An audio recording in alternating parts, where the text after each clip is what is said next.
નમસ્કાર ભાઈઓ બહેનો, વડીલો, માતાઓ, બાળકો, આપ સૌને જણાવતા આનંદ થાય છે કે આપણે એક ચેનલ ચાલુ કરી છે. એને ચેનલ ના કહેતા આપણે એક મિશન કહીશું, જે સરકારી પણ મિશન છે. ભારત મંથન. ભારત મંથન એ કોઈ એક વાત નથી, કોઈ એક વિચાર નથી, એક મિશન છે કે હવે એ સમય આવી ગયો છે કે આપણા દેશ ભારતને વિકસિત કઈ રીતે બનાવો, કઈ રીતે વિકસિત થશે. વિકસિત કરવાનું કામ માત્ર સરકારનું નથી. જુઓ, સરકાર તો શું છે કે આવશે અને જશે, પણ આ દેશ તમારો છે, આ દેશ મારો છે, આ દેશ આપણા બધાનો છે. તો આપણે બધા ભેગા થઈને જ આ દેશને વિકસિત કરી શકીશું. કારણ કે રસ્તા સારા બનાવશે, બગીચા સારા બનાવશે, ઇન્ફ્રાસ્ટ્રક્ચર સારું બનાવશે, પણ એને સાચવશે કોણ? એ આપણે સાચવીશું. સિગ્નલો લગાવશે, સારા ઝીબ્રા ક્રોસિંગ બધું કરશે, તો એ ટ્રાફિકના નિયમોને પાળશે કોણ? એ આપણે પાડીશું. બધું સ્વચ્છ રાખવું, નિયમોનું પાલન કરવું, આ બધી નાની નાની જે વાતો છે એ બધી વાતોનું આપણે ધ્યાન રાખવું પડશે.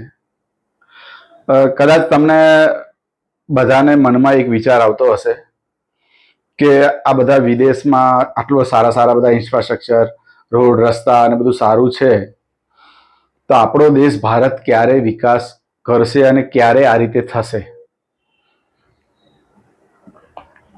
તો શું આપણને ત્યાંનો વિકાસ ગમે છે કે ત્યાંના લોકોની વિચારધારા? કારણ કે એ દેશ ચોખ્ખો છે એ કેમ છે કે ત્યાંના લોકો નીતિ નિયમો પાળે છે, એ પ્રમાણે ફોલો કરે છે, ત્યારે એ દેશમાં આટલી ચોકસાઈ, સ્વચ્છતા અને સિસ્ટમ કામ કરી રહી છે. હા, ક્યાંક ને ક્યાંક અંશે સરકાર ઘણી વાતોમાં એની નિષ્ફળતા જોવા મળે છે,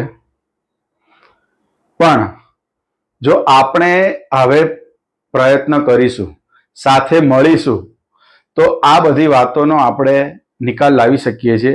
બહુ ખાલી નાનો એવો પ્રયાસ કરવાનો છે. એક નાના પ્રયાસથી પણ મોટી સિદ્ધિઓ હાંસલ કરી શકાય છે, જે આવું સબ જાણો છો. અને ઘણા મોટિવેશન સ્પીકરો બી આપણને બધા શીખવાડતા હોય છે. આપણે તો એક ખૂબ નાનો પ્રયાસ કરવાનો છે કે સિગ્નલ આવે, લાલ સિગ્નલ થાય, તો ત્યાં તમે રોકાઈ જાઓ ને, તો ઘણા બધા અકસ્માતો ટળી શકે છે. ગયા વર્ષ 2025-26નું જે વર્ષ રહ્યું, એમાં દુનિયામાં સૌથી વધારે રોડ અકસ્માતથી કોઈ મૃત્યુ પામ્યા હોય તો આપણા ભારત દેશમાં છે. એ કેમ? કારણ કે લોકોને અધૂરાઈ છે. ક્રોસિંગ આવે છે તો જાણે કે અમેરિકાની બોર્ડર પાસ કરતા હોય ને એમ દોડી જશે કે હું નીકળી જાઉં તો આવી જઈશ. ભાઈ, તમે માત્ર તમારા માટે જીવન નથી જીવતા. આ જીવન તમારા પરિવારનું છે, તમારા બાળકોનું છે, તમારા માતા પિતા, મિત્ર વર્ગ અને તમારા સમાજને તમારી જરૂર છે. તો તમારું ધ્યાન તમારે જાતે રાખવાનું છે. બરાબર છે? એટલે આવી ઘણી બધી વસ્તુઓ છે, અને ક્યાંક ને ક્યાંક તમારા મનમાં પણ આ બધા વિચારો છે. તો આ વિચારો થકી તમે શું સૂચન આપવા માંગો છો? શું સમાજને માર્ગદર્શન આપવા માંગો છો, કે સમાજ સુધી સંદેશ મોકલવા માંગો છો, કે સરકાર સુધી સંદેશ મોકલવા માંગો છો?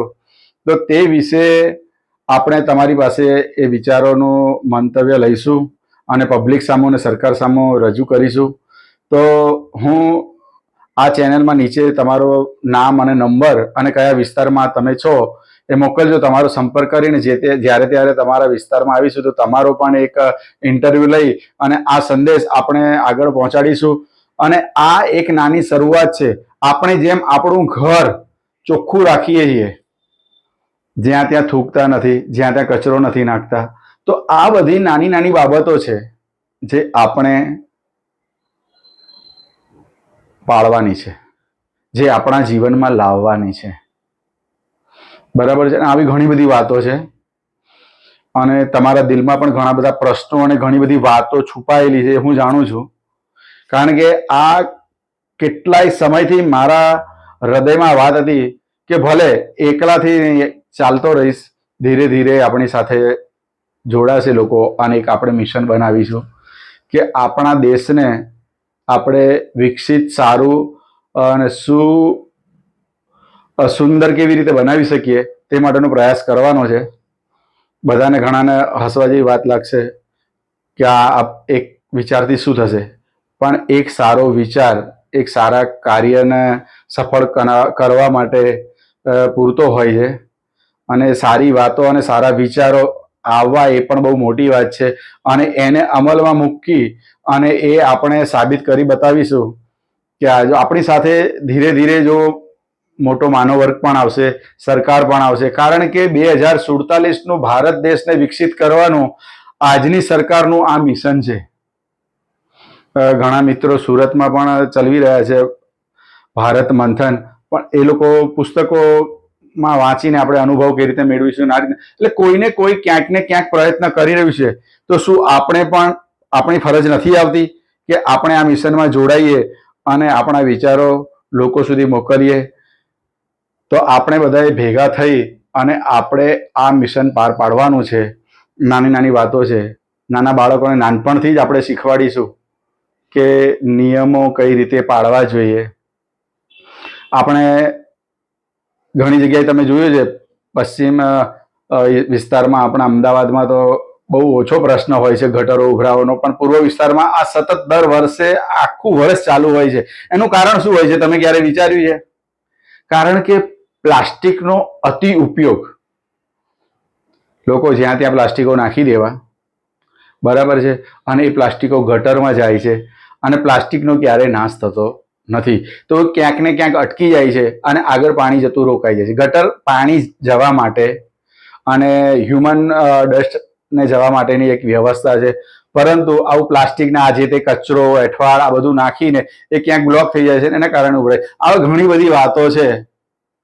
આપણે રોડ ઉપર, હાઈવે ઉપર ક્યારે ફરવા ગયા હોય, લાખોની ગાડીમાં લઈને જતા હોય છે ઘણા લોકો, મેં તો જોયું છે.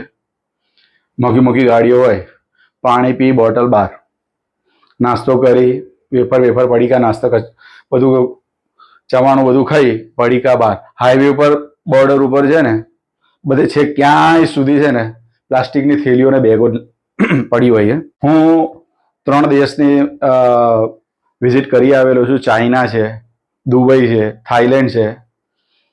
તમે જુઓ ત્યાં આગળ મોટા મોટા હાઈવે ક્યાંય સુધી લોંગ ચાલતા હોય, તમે ઘણા મૂવીઝમાં બી જોયું હશે.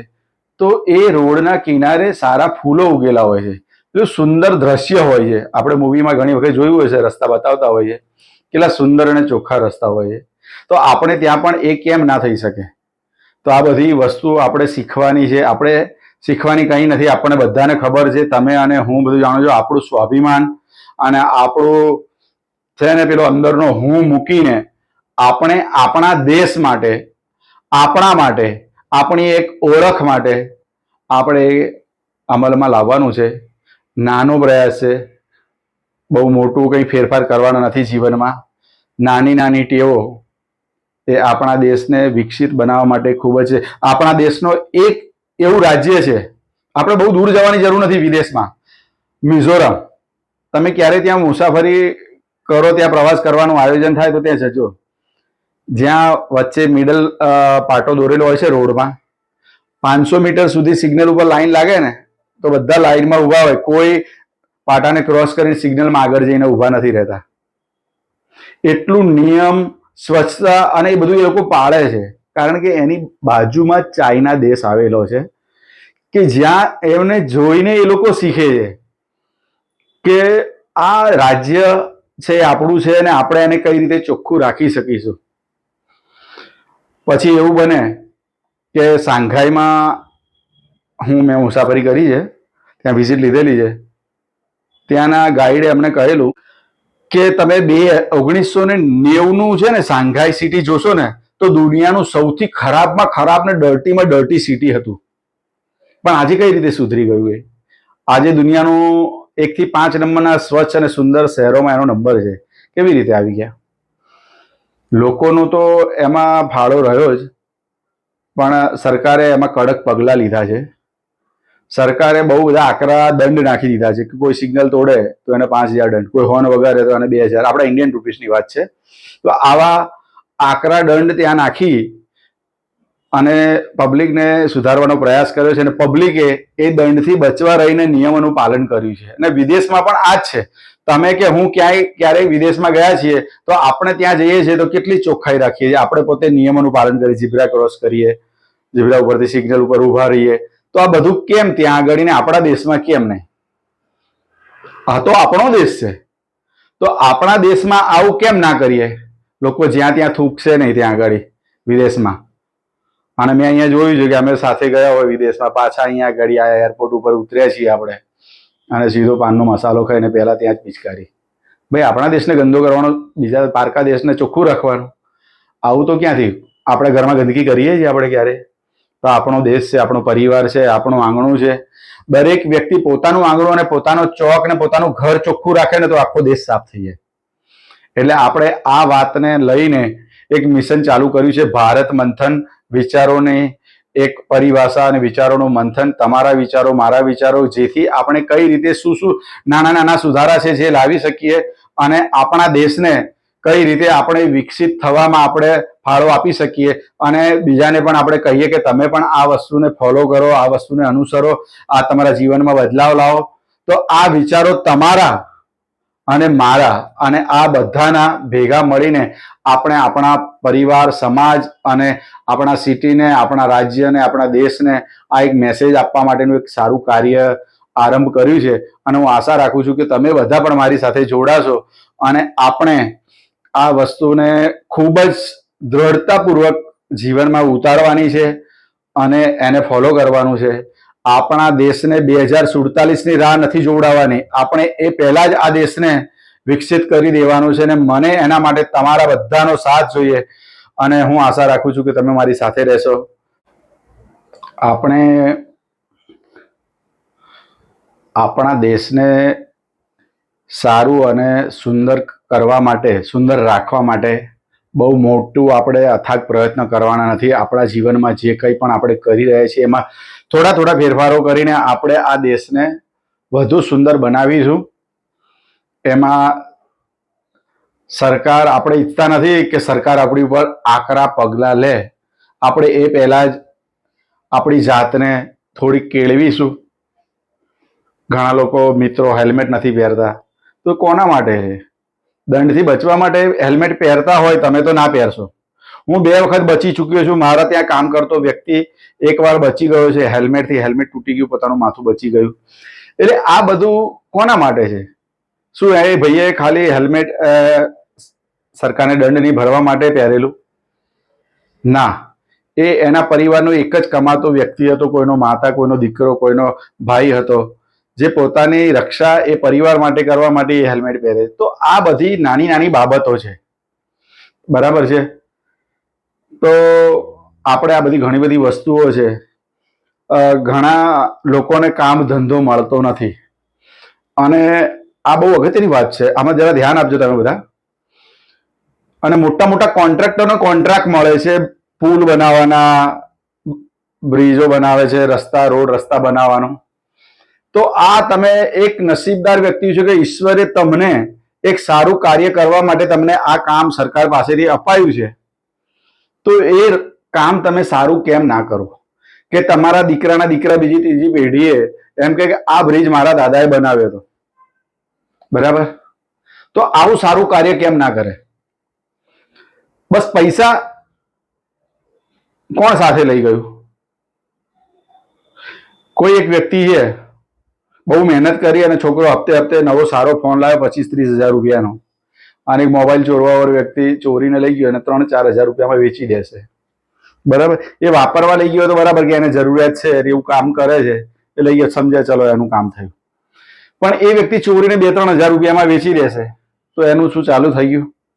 ભાઈ, આમ ચોરું કરી અને કોઈ કરોડપતિ થયા નથી, બરાબર? અને જે લોકોએ પબ્લિકનું, લોકોનું ખાધું છે ને, તો એમના પરિવારમાં તમે જોતા હશો, આપણે જ વાતો કરતા હોઈએ ને, તો આ બધી વસ્તુઓ છે. કોઈને સરકારી નોકરીઓ મળી છે તો ઈશ્વરે તમને સારી એક નોકરી આપી, સરકાર સારો પગાર આપે તો આપણે એમાં ઘણા લોકોને શી ખબર પૈસા પ્રત્યે એટલો બધો મોહ હોય છે ને તો પગાર સિવાય બીજી ક્યાંથી કટકી કરવી કે આ બધું કહેવું ના જોઈએ. પણ દરેક વ્યક્તિએ સમજવું જોઈએ કે આપણે આ બધી આવી નાની નાની અયોગ્ય વાતો છે એમાં રસ ના લેતા ઈશ્વરે જે આપણને આપણી પર કૃપા કરી છે તો એ કૃપાને આપણે આશીર્વાદ સમજીને એ પ્રમાણે આપણી ફરજ બજાવીએ તો દરેક વ્યક્તિ એક ઈમાનદાર બનવાનો પ્રયત્ન કરે તો આ દેશ કેટલો સારો થઈ શકે છે. પહેલા તમે જૂની કે કોઈ ઘરડિયા કે જૂના પિક્ચરો બધી વાતો જ કદાચ તમે પુસ્તકોમાં વાંચી હોય ને તો આ દેશ ગુલામ કેમ રહ્યો? કારણ કે બહારથી એટલા બધા લોકો આવ્યા ને, કારણ કે આ દેશમાં એટલું બધું સુખ હતું, સમૃદ્ધ દેશ હતો કે કુદરત એની પર અથાગ બધી આશીર્વાદ આપેલા છે. તો લોકો અહીંયા લૂંટવા માટે અને ધંધો કરવા માટે આવ્યા. પણ અહીંયા જોયું કે અહીંયા તો બધા લાંચ રૂશ્વત વાળા જ માણસો છે, એકબીજાનો ઝેર છે બધાને. તો એમણે વિખવાદ ઉભા કરીને પોતાનો અહીંયા અડ્ડો જમાવી દીધો. તો આપણે હવે બધાએ એ નાત જાતમાંથી બહાર આવી અને એક થવાની જરૂર છે, નેક થવાની જરૂર છે. આપણે બધાએ સાથે મળીને આ દેશને સમૃદ્ધ કરવાની જરૂર છે. તમે તમારા મનથી વિચારો કે આ ખોટો પૈસો ઘણા લોકોએ સંતાડી રાખ્યો, સરકારે નોટો બંધ કરી દીધી, ચાલો શું કરું, ઘણા લોકોએ કોથળાને કોથળા પાણીમાં નાખી દીધા, કોઈ સળગાઈ દીધા. આવું કેમ કરવું પડ્યું તમારે? તો સમજવાની વાત છે આ બધી. ઈમાનદારી છે ને બહુ જલ્દી લોહીમાં ના આવે, કારણ કે આ બહુ મોંઘી વસ્તુ છે અને આટલું સસ્તી કોઈ વ્યક્તિ અપનાવી ના શકે. પણ પ્રયત્ન કરવો જોઈએ. કોઈ સાથે લઈ નથી ગયો, નથી ભાઈ આપણે સિકંદર પણ લઈને ગયો. રતન ટાટાએ ખૂબ સારા કામ કર્યા, આપણી વચ્ચે હવે નથી રહ્યા. એમણે જેટલી મિલકત ભેગી કરી એનાથી અનેક ગણી મિલકત એમણે દાન કરેલી છે, લોકોમાં એટલી સેવા કાર્યો કરેલા છે, બરાબર. પણ આપણે એને આજે યાદ કરીશું કે ભાઈ એમને એક સારું કામ કર્યું હતું, બરાબર. પણ સાથે તો કોઈ લઈ નથી ગયા. તો તમે અનીતિનો કે કંઈ પણ રૂપિયો લેતા પહેલા એ વિચાર કરો કે શું આ મારે લઈ જવાનું છે.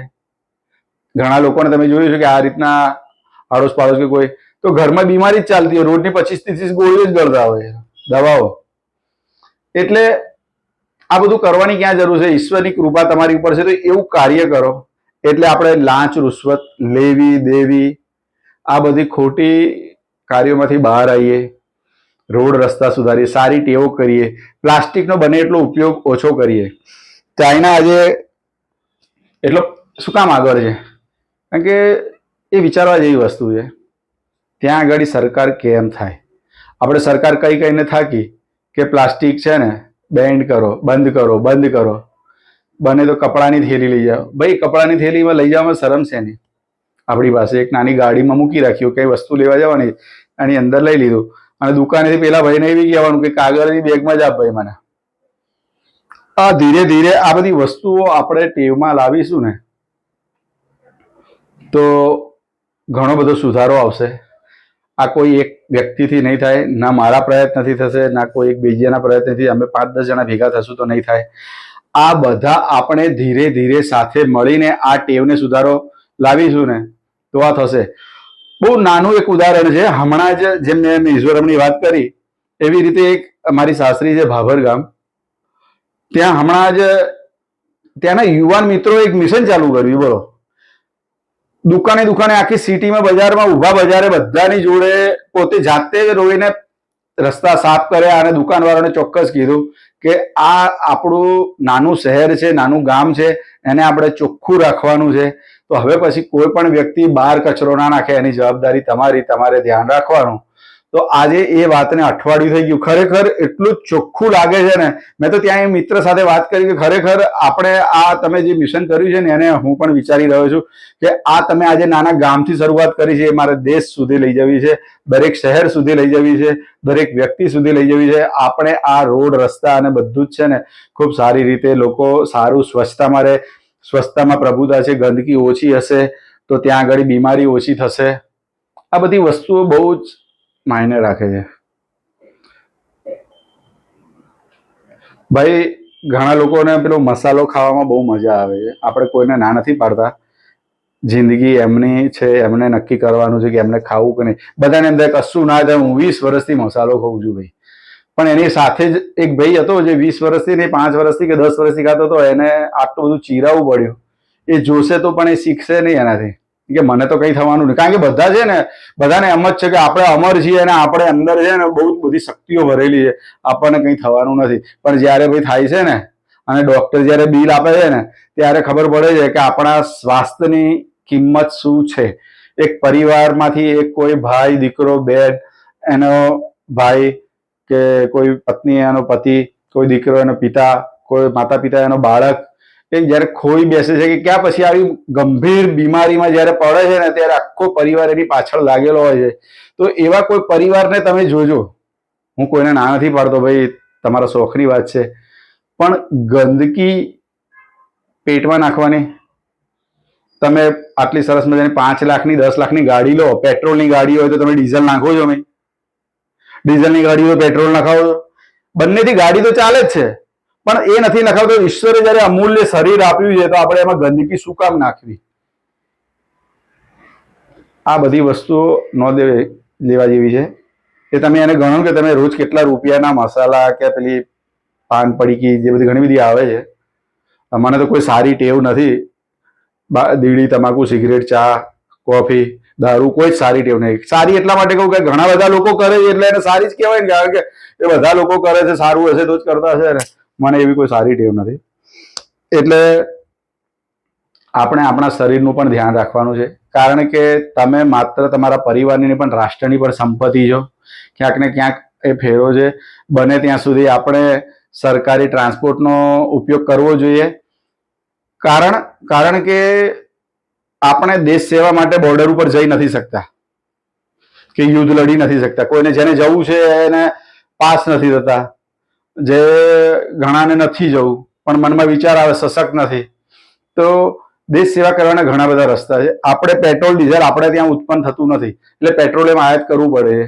તો આપણે આપણા દેશની 50% મૂડી છે ને, એ માત્ર પેટ્રોલ ડીઝલ પેટ્રોલિયમ ઇમ્પોર્ટ કરવા માટે જ આપણે આપવી પડે છે. એટલે આપણા દેશની જે ઇકોનોમી છે ને ડાઉન છે, કારણ કે આપણે ત્યાં વસ્તી દુનિયાની સૌથી વધારે છે અને બધા પેટ્રોલ ડીઝલ એટલો બધો ઉપયોગ. હા, જરૂરી વાહનો જે છે, માલને હેરફેર કરવા માટેના હેવી જે વાહનો છે એના માટે ખૂબ જરૂરી છે. પણ મોજશોખ માટે ઘણા તો અહીંયા આગળ ઘરેથી ઝાંપે ગલ્લા ઉપર બી જવું હોય ને કઈ વસ્તુ તો લઈને ભાઈ ચાલવાનું થોડું રાખો, શરીર સારું રહે. બસ આ બધી વસ્તુઓ છે જે નાની નાની વસ્તુ. હા, વ્હીકલની જરૂર પડતી હોય, પબ્લિક ટ્રાન્સપોર્ટ સરકાર અત્યારે લોકો ઉપયોગ નથી કરતા એટલે ઘટાડતી જાય. જો તમે ઉપયોગ કરવા લાગો તો સરકારને બધું ટ્રાફિક નડે તો એ લોકો વિચારે કે ના, હવે આમાં કંઈક વધારવું પડશે. દર વર્ષે નવી એસટી લાવે છે, ઘણી ટ્રેનો સુધારા વધારે કરે છે. તો કેમ કરે છે? કારણ કે એને ખબર પડે છે કે પબ્લિકનો ઘસારો વધી ગયો છે, તો ત્યારે એક્સ્ટ્રા ગાડીઓ મૂકતા હોય છે. તો એવી જ રીતે આપણે જો ઉપયોગ કરીશું તો કરશે તો પેટ્રોલ ડીઝલનો વપરાશ ઓછો થશે. હા, એના એક ઓપ્શન છે, આપણે ઇલેક્ટ્રિક ગાડી લઈ શકીએ, ઇલેક્ટ્રિક બાઇક વાહનો લાવીએ. કે જો નાના બાળકોને બધું, તો સાયકલની એને ટેવ પાડીએ તો એનું નાનપણથી જ એક સારું એક્સરસાઇઝ કસરત કરવામાં એની ટેવ પડે. તો આ બધી વસ્તુઓ છે જે આપણે ધીરે ધીરે જીવનમાં લાવવાની છે. અને આ બધું કોઈ એક વ્યક્તિથી નહીં થાય. તમારે ને મારે બધાએ કરવું પડશે. મને આવા વિચારો આવ્યા છે કે મારા દેશને, આપણા દેશને એક સારો સુવિકસિત અને સુસજ્જ અને નિયમિત વાળો શિસ્તબદ્ધ દેશ બનાવવા માટે આપણે શું શું ફેરફારો કરી શકીએ, લોકોએ શું કરવું જોઈએ, લોકો કેવી કેવી ટેવો કેળવવી જોઈએ. તો આ બધા જે મને વિચારો આવે એવા ક્યાંય ને ક્યાંય તમારા મનમાં પણ આવા વિચારો છે. હું જાણું છું દરેકના મનમાં વિચારો હોય, દરેકને સારું જ ગમે છે. જો ભાઈ, કોઈને એવું નથી કે કંઈ આ બધું ગંદુ જ ગમે, ગંદકીમાં રહેવું ના દે. તો એ સારું કઈ રીતે થઈ શકશે એના માટેની આપણે શું શું કેળવણી લાવવી પડશે, આપણા જીવનમાં શું ટેવો સુધારવી પડશે. તો એના સૂચનો તમારી પાસે છે. તો તમે જો જણાવવા માંગતા હોય તો હું તમને આ વિડીયો થકી દરેકને નિમંત્રણ આપું છું. તમે તમારો નંબર, નામ અને વિસ્તાર લખજો. તો જ્યારે હું તમારા વિસ્તારમાં આવું તો આપણે પણ એક વિડીયો બનાવીશું ને તમારો જે વિચાર છે એ જાણીને આપણે અહીંયા રજૂ કરીશું. અને આપણે આશા રાખીએ કે આપણે બધા એક થઈએ, નેક થઈએ અને આ દેશને સુવિકસિત કરીએ. તો જરૂરથી આ વિડીયો ગમ્યો હોય તો તમારા મિત્રો સુધી પહોંચાડજો. મારું નામ અશોક પ્રજાપતિ છે. મારો નંબર હું નીચે મારા બાયોમાં આપી દઈશ. કોઈને કંઈ કહેવું કરવું હોય તો તે મને કહી શકે છે. જો આપણે કોઈની સાથે કોઈ વેરચેર નથી, આપણે કોઈ પાર્ટી સાથે કોઈ લેવા દેવા નથી. ના ભાજપ છે, ના કોંગ્રેસ છે, ના આપ છે, ના કોઈ બી છે, જનતા પક્ષ છે, જનતા દળ જે બી છે. આપણે તો માત્ર એક દેશભક્ત છીએ. આપણે દેશના નાગરિક છીએ. હું ભારતીય છું એનો મને ગર્વ છે અને બધાને ગર્વ હોવો જ જોઈએ કે મારો દેશ. જ્યારે દેશ હિતની વાત આવે ને ત્યારે બધું ધર્મ, રાજકીય પાર્ટીઓ આ બધી સાઈડમાં મૂકી અને આપણે બધા એક થવું જોઈએ. કારણ કે જ્યારે ઘરમાં ગમે તેટલા વિખવાદ હોય પણ આપણે બહારથી કોઈ મગજમારી કરવા કે કોઈ લડવા ઝઘડવા હોય તો આપણે બધા જેમ એક થઈ જઈએ છીએ, તો એમ આપણે પણ આપણા દેશ માટે એક રહેવું જોઈએ, નેક થવું જોઈએ. અને એના માટે આપણે સારા પ્રયત્નો કરવા જોઈએ. આપણે પ્રશ્નો નહીં, પ્રશ્નોના નિરાકરણ અને એનું સોલ્યુશન શું લાવી શકીએ ને એના માટેની ચર્ચા કરીશું. એટલે એ ચર્ચા કરવા માટે આપણે ભેગા થઈશું અને આપણે આમાં બહુ આગળ વધવાનો વિચાર છે. અને હું આશા રાખું છું કે તમે બધા પણ મને આના માટે સહકાર આપશો. નમસ્કાર, ધન્યવાદ. ભારત માતા કી જય. જય હિન્દ.